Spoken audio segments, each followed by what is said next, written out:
Alemania resolvió la semana pasada implementar fuertes restricciones para las personas no vacunadas contra el COVID-19.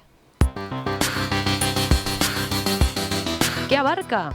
Bueno, quienes no hayan recibido la inmunización no podrán acceder a actividades culturales, ni restaurantes, cafeterías y otros establecimientos de ocio. Tampoco podrán reunirse con más de 2 personas de fuera de su núcleo familiar a la vez y no podrán ingresar a ninguna tienda que no sea de alimentación o farmacia. La medida se anunció en medio de una nueva ola de contagios por esta enfermedad. Hace un mes, la incidencia en Alemania era de 170 contagios cada 100.000 habitantes y ahora la cifra supera los 420. Los registros diarios de contagios nuevos son los más altos desde que comenzó la pandemia y desde las gremiales de médicos de cuidados intensivos se alerta por una saturación de camas de CTI. Aunque las muertes diarias están muy lejos todavía de las que se dieron hace un año, que llegaron, recordemos, a casi 900.000 fallecidos por día, la cifra de 300 que se alcanzó en esta última semana ha colaborado para encender las alarmas. Vamos a profundizar en esta información, vamos a entablar contacto con Alemania. Para eso estamos en comunicación con Franco de Ledone, doctor en comunicación política que vive en Baviera, desde donde dirige el proyecto Epidemia Ultra y produce el podcast en español sobre la realidad política alemana. Franco, ¿qué tal? ¿Cómo estás? Un gusto saludarte, como siempre. Muchas gracias por atendernos. ¿Qué tal, Romina? ¿Cómo estás? Gracias a ustedes por invitarme. Franco, te empiezo preguntando, a ver, ¿cuán grave es la situación sanitaria actualmente en Alemania? No es lo mismo, decíamos, por ejemplo, e incluso no es lo mismo la situación en todo el país, ¿no? Hay diferencias importantes por regiones, ¿puede ser? Sí, la situación es bastante grave. Algunos dicen que es más grave que lo que fue la ola del invierno pasado. No tanto por la cantidad de muertos, porque como vos bien marcabas, no se mueren 900 por día, sino que se mueren entre 300 y 500. Tampoco es un número para... A ver, estamos hablando de muertos, ¿no? Increíble, cuando hablamos de números nos olvidamos que son personas. Pero lo que te quería decir es, en términos de contagios, es altísimo, ¿no? Estamos teniendo un crecimiento exponencial que recién hace 2 días se estancó, con lo cual la buena noticia es que se mantiene, pero en realidad es una mala noticia porque estamos hablando de una cantidad de contagios enorme, más lo que va a pasar a partir de la llegada de la nueva variante Omicron, que ya está en Europa, ¿no? Entonces la situación por ese lado es grave. Por otro lado, la cantidad de contagiados hace que la ocupación de las camas de terapia intensiva pongan al borde del colapso a muchos hospitales y al sistema de salud en general en algunas regiones, y ahí respondo a tu pregunta. Sí, es cierto, hay varias regiones que están mucho peor que otras. Existe una cierta relación entre cantidad de vacunados y la cantidad de personas contagiadas, y eso impacta luego obviamente en el sistema de salud, pero estamos ya viviendo los momentos en los cuales no hay suficientes camas de terapia intensiva en algún hospital y se tienen que llevar a la persona infectada y en grave estado a otro. Ya se establecieron lo que se llaman comisiones de ética en algunos lugares para, en el caso que se dé la trágica situación de que haya que decir quién tiene la cama que queda, porque si hay 2 personas y queda una sola cama y no se puede transportar, hay que elegir cuál se muere, básicamente. Y esa es una situación que no había vivido Alemania. Sí había vivido Italia, sí había vivido España, pero no Alemania, y eso es un choque que tal vez no es lo suficientemente, desde el punto de vista emocional, potente como para lograr que el 20% que falta vacunarse y que no se quiere vacunar y que tiene decidido no vacunarse por diversas razones, lo haga. Y seguimos en esta situación y desde hace semanas no podemos superar el número de personas vacunadas completamente, que no llega al 70%, pese que en muchos otros países, no solamente de Europa, sino del mundo, este número ya fue superado por varias cifras, ¿no? Sí, dentro de Europa, Alemania es de los que tiene el nivel de vacunación más bajo, ¿no? Si pensamos, por ejemplo, en España, que anda en el 80% o por ahí, vos mencionabas 70%, capaz que tendríamos que aclarar qué implica eso, ¿no? Pero recién fuera de micrófono me decías, claro, hay que pensar que 1 de cada 5, cuando uno sale a la calle, 1 de cada 5 no se quiso vacunar por decisión propia, no es que no estaba comprendido en la franja etaria que de repente todavía no se empezó a vacunar, estoy pensando en los más chicos, sino que de los que pueden vacunarse hay un 20% que no lo hace. Claro, y que no lo hace por diversas razones, como te decía, y eso es lo más difícil, ¿no? Porque el gobierno o digamos los que están actualmente a cargo de las autoridades sanitarias y del gobierno en sí, no ha logrado convencer a esos sectores. En parte por esto que te digo, por la heterogeneidad de las razones. Algunos tienen miedo, otros están mal informados, otros creen en teorías conspirativas, otros están básicamente en contra de cualquier cosa que venga del Estado, etcétera. Y eso hace que no se hayan desarrollado campañas, no se haya desarrollado un trabajo de convencimiento, tal vez, al menos no desde el punto de vista que sea eficiente. Y por otro lado, también es cierto que la política en los últimos meses ha estado muy ocupada consigo misma, en realidad con el destino de todo. Ha habido elecciones el 26 de septiembre de pasado, y claro, había campaña, estábamos todos mirando eso, y es difícil dar malas noticias cuando estás en campaña. Entonces, de alguna manera, esta situación que venía siendo advertida por los epidemiólogos, por, digamos, los sectores que estaban trabajando y vigilando esta situación de que podía pasar esto, de que había que, digamos, el pedido era, por favor, trabaja en el convencimiento, pero también en activar las terceras dosis, ¿no? Que estaba, digamos, estudiado que para ciertas personas que se habían vacunado muy temprano en el tiempo, el efecto de la vacuna empezaba a ceder, especialmente entre los más grandes, etc. Entonces había que activar todo el sistema de terceras dosis. Y en lugar de activar eso, lo que pasó fue que la política empezó, por ejemplo, a desarmar los centros de vacunación porque ya no los creían necesarios. Comenzó a tomar decisiones raras, como por ejemplo anunciar el fin de la pandemia en términos simbólicos, ¿no? Entonces, claro, eso generaba un cierto relajamiento en la población. Cada uno hacía lo que quería, respetando ciertas reglas, pero con mucha más flexibilidad, si querés, ¿no?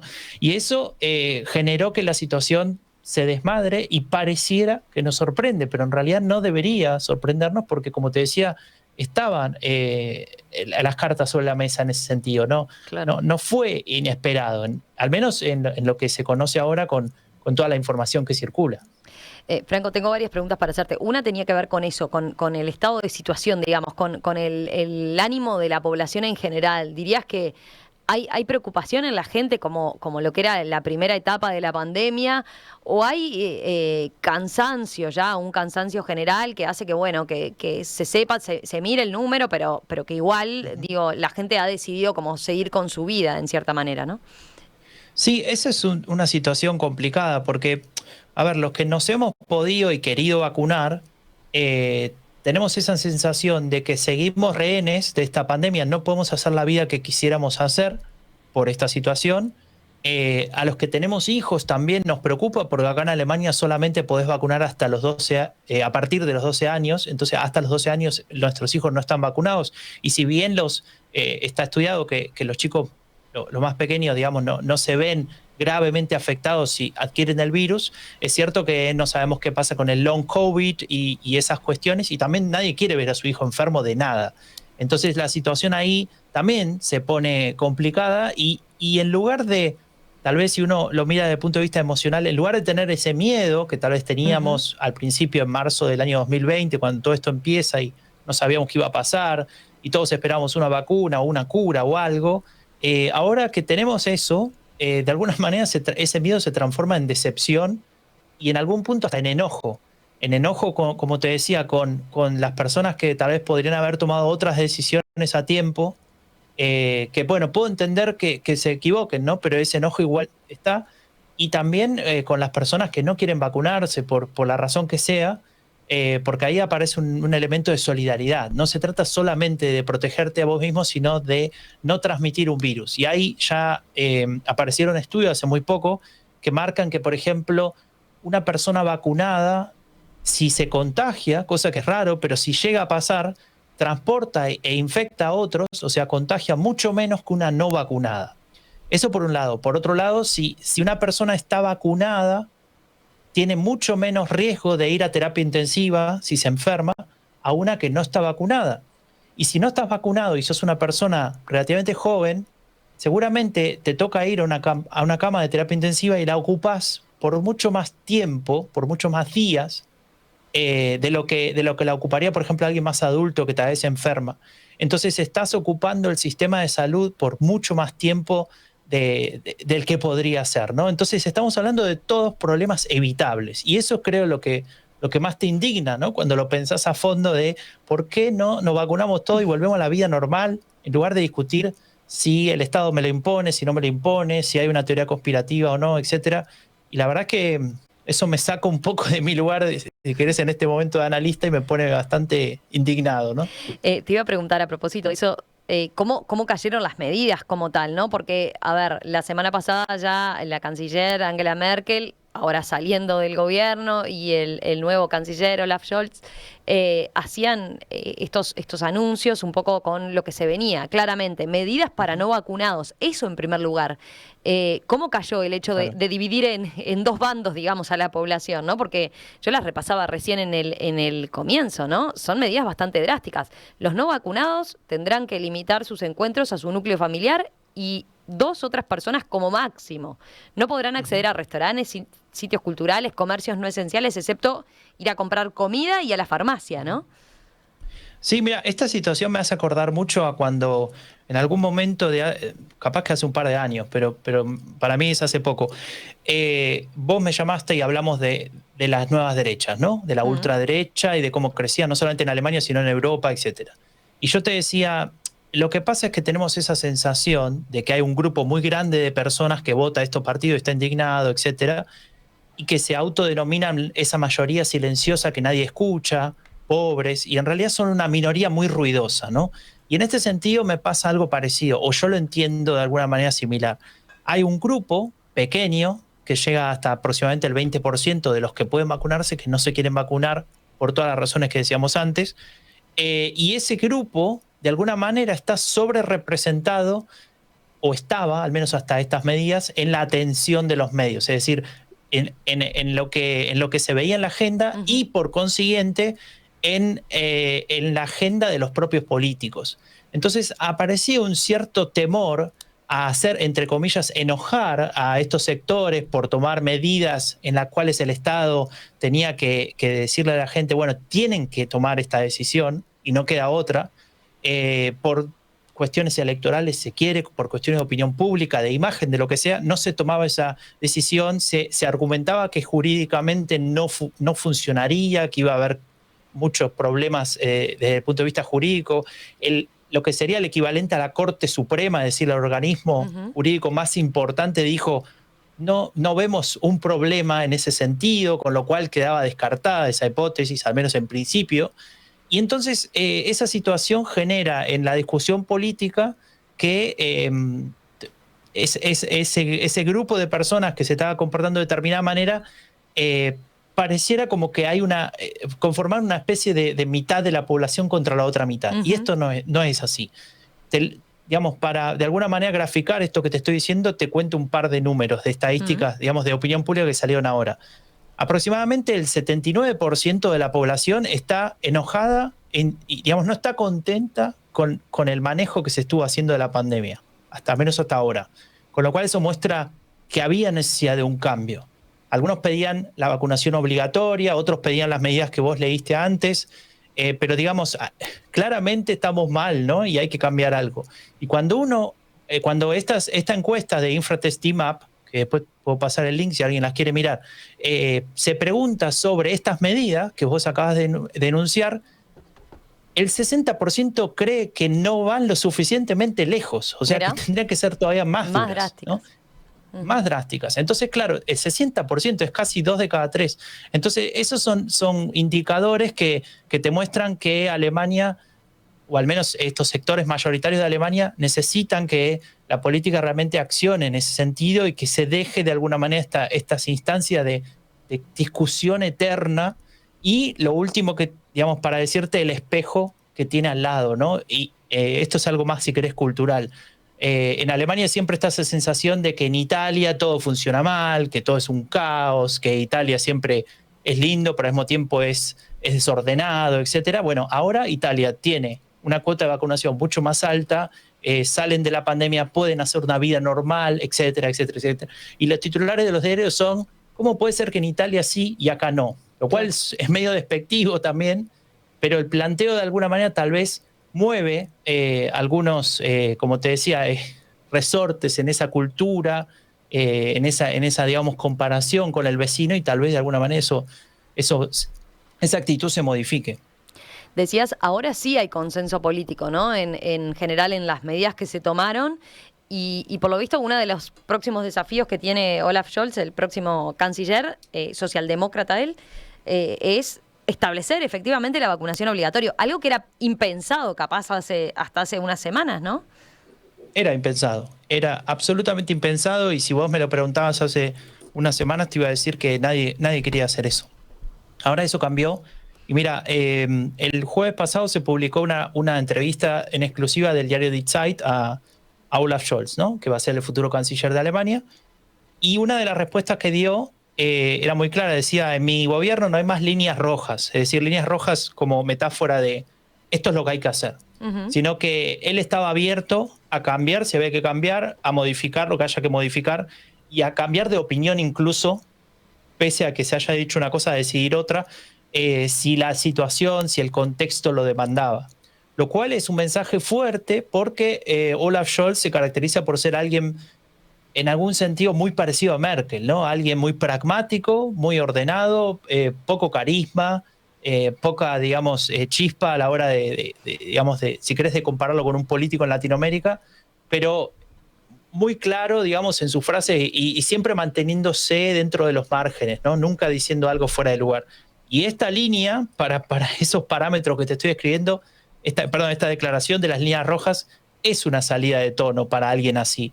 Y creo que es un poco la marca de lo que va a pasar en el próximo gobierno, ¿no? De un canciller con un gobierno tripartito. Recordemos que esto es un gobierno raro para Alemania. Es la primera vez que va a haber un tripartito, 3 partidos relativamente diferentes, Partido Verde, Socialdemócrata y Liberales, que van a tener que pasar este desafío de la pandemia y otros desafíos a nivel europeo, económico. Bueno, hay muchas cosas, pero en este sentido creo que es relevante tener en cuenta eso, y puede ser que sea lo que marque el próximo gobierno, ¿no? Y a esta transición después de 16 años de Angela Merkel.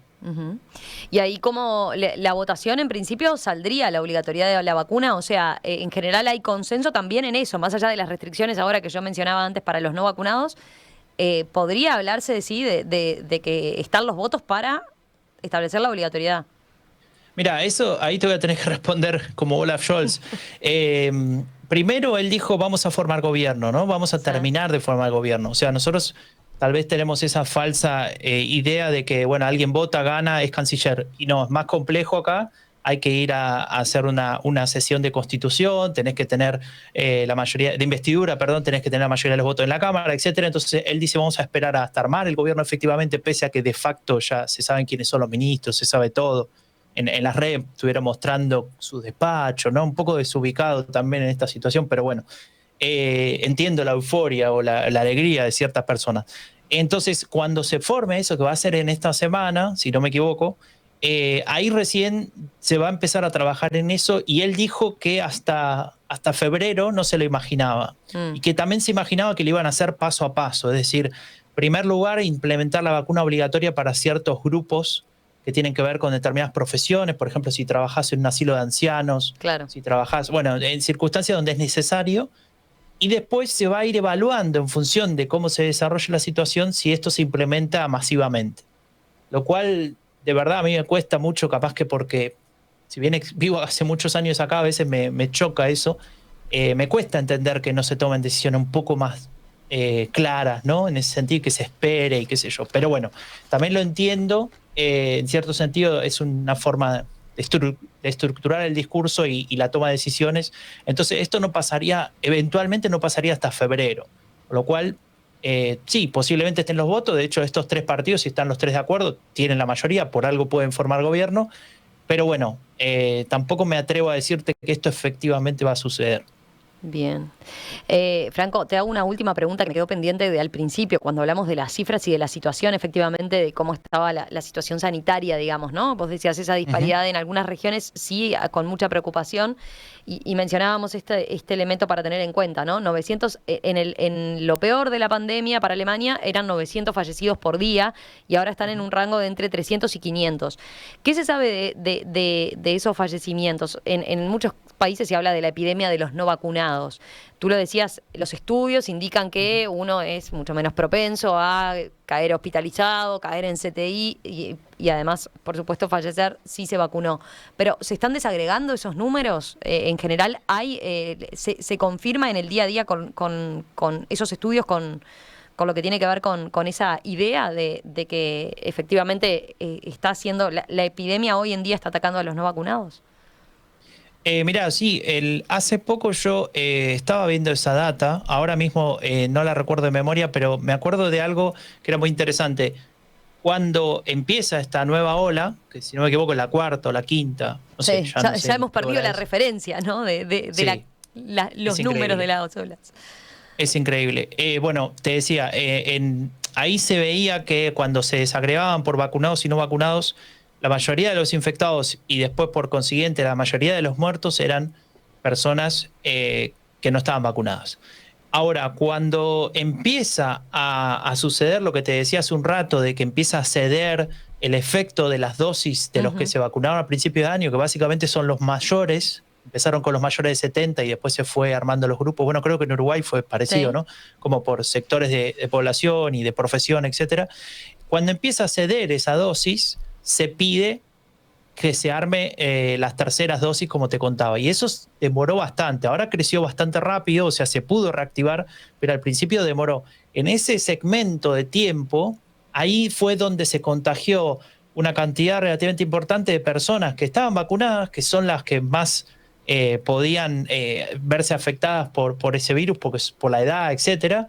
Y esas personas también en cierta porción fallecieron. Ahora, cuando vos lo mirás en concreto, lo que se ve es que la cantidad de personas, tanto que han fallecido como las que están en terapia intensiva, son una enorme mayoría de personas no vacunadas. Con lo cual, termina de quedar claro, más allá de que siempre existan excepciones, que si vos estás vacunada, vas a tener muchas menos chances, primero de morirte, después de estar en una situación complicada si te contagias, y tercero, que seguramente no te contagies. Hay muchos casos de chicos que no están vacunados, que se contagiaron de COVID-19, que están con su familia en su casa, con lo cual la distancia es prácticamente imposible de guardar, y aún así no contagian a los padres vacunados, ¿no? Entonces es importante mandar este mensaje: vacunarse siempre es mejor que no vacunarse. Y eso lo demuestra un poco esta situación en Alemania. Franco de Ledone, doctor en comunicación política, quien dirige el proyecto Epidemia Ultra. Gracias, Gracias, Franco, como siempre, un placer charlar contigo y bueno, retomamos contacto próximamente. Vamos a seguir atentos entonces a la situación por allí. Un abrazo Muchas grande. gracias a vos. Gracias. Un abrazo.